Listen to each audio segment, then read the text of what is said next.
Hello everyone, welcome back to my cooking channel Radha ki Rasoi. और आज मैं अपनी रसोई में बनाने वाली हूँ रोटी की इतनी डिफरेंट एंड डिलीशियस सी रेसिपी कि जिसे खाने के बाद आप लोग जानबूझकर रोटियाँ बचाना चाहेंगे। तो इसके लिए मैंने यहाँ पर ली हैं 3 रोटियाँ। तो आप ना सुबह की रोटियाँ या फिर रात की रखी हुई रोटियाँ कुछ भी ले सकते हैं। और बस आपको ताज़ी रोटियाँ नहीं लेनी है कि तुरंत बनाओ और तुरंत वाली रोटियाँ इस्तेमाल करनी, तो ऐसा नहीं करना है बिल्कुल भी आपको। तो मैंने यहाँ पर गैस ऑन करके रख दिया कढ़ाई में मस्टर्ड ऑयल डाल करके गर्म होने के लिए। तो ऑयल हो चुका था अच्छी तरह से गर्म। तो पहले तो मैं आपको एक रोटी ऐसे ही डालकर दिखाती हूँ। इसे अच्छी तरह से दोनों साइड से करना है फ्राई। तो जब हम नॉर्मल सी रोटी को फ्राई करते हैं तो ये इस तरह से फूल जाती है, बनती तो बहुत ही क्रिस्पी है, लेकिन इससे हमारी रेसिपी ज़्यादा डिलीशियस नहीं बनेगी। तो अब हमें करना क्या है, जो मेन टिप्स एंड ट्रिक्स हैं, जो सबसे अच्छी चीज़ है कि हमें एक नाइफ़ लेनी है और पूरी रोटी में चाकू की सहायता से ऐसे छोटे छोटे से होल्स कर देने हैं। यानी हमें रोटी में से हल्की हल्की सी इस तरह से यदि हम लोग चाकू से कर देंगे तो बहुत ही बिल्कुल भी रोटी फूलेगी नहीं और इससे हमारी रेसिपी बनेगी एकदम परफेक्ट। तो भाई मैंने तो इसी तरह से दोनों रोटियों में चाकू से छोटे छोटे से होल्स कर लिए हैं, यानी कट लगाने हैं हमें बिल्कुल छोटे छोटे से। और इसके बाद मैं रोटी को फ्राई कर रही हूँ मस्टर्ड ऑयल में। तो आप जो भी कुकिंग ऑयल यूज़ करते हैं आप वही वाला ऑयल लीजिए। और इस तरह से दोनों रोटियों को मैंने यहाँ पर फ्राई कर लिया है।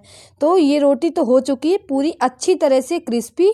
तो इसी तरह से आपको भी एक एक करके जितनी भी आप रेसिपी बनाना चाहें उसी हिसाब से आप रोटियों को कर सकते हैं फ्राई।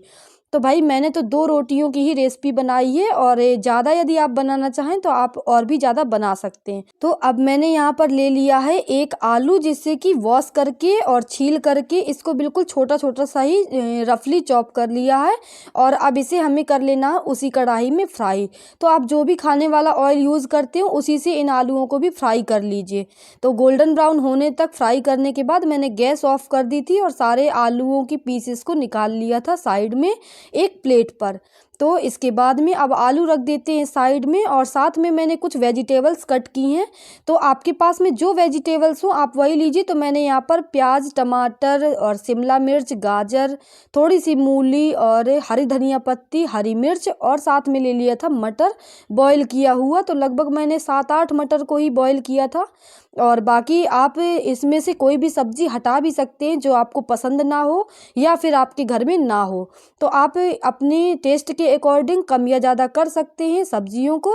साथ में आलू भी फ्राई हो चुके हैं। तो अब हम निकाल लेते हैं कुछ मसाले।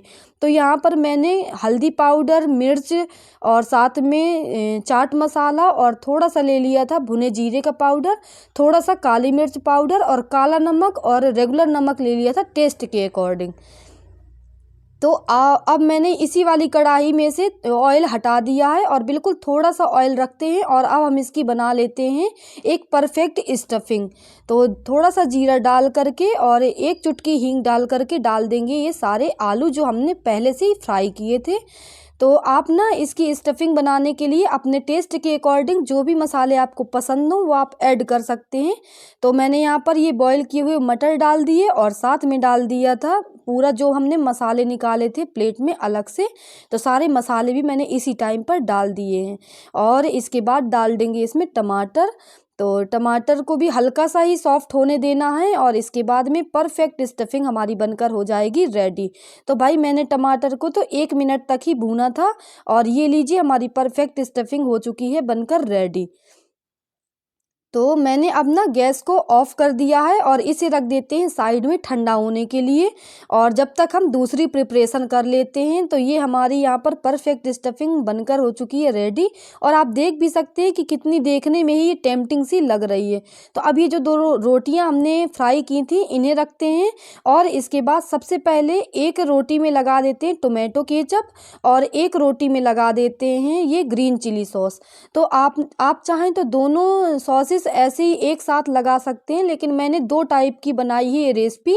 तो यदि आपको इनमें से जो भी सॉसेस पसंद हो वो आप डाल सकते हैं। तो मैंने तो दोनों का टेस्ट डिफरेंट रखने के लिए एक में लगा दिया है ग्रीन चिली सॉस और एक में लगा दिया है टोमेटो केचप। तो ये लीजिए, दोनों रोटियों में मैंने डिफरेंट टाइप के सॉसेस लगा दिए हैं और अब इसके ऊपर ये स्टफिंग रख देंगे जो हमने पहले से ही फ्राई करके और बिल्कुल रेडी करके रखी थी। तो आज की ये रेसिपी तो बहुत ही ज़्यादा डिफरेंट एंड डिलीशियस है। तो आपको ये रेसिपी कैसी लगती है आप कमेंट करके ज़रूर बताइएगा।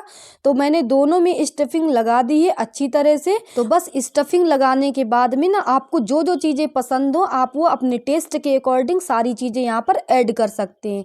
तो मैंने तो यहाँ पर ले लिया है चीज़ और इसे ग्रेटर से ग्रेट कर देंगे। आप इसकी जगह पर पनीर भी ले सकते हैं या फिर आपको बटर पसंद हो तो आपको जो चीज़ें पसंद हो आप वो यहाँ पर डाल सकते हैं।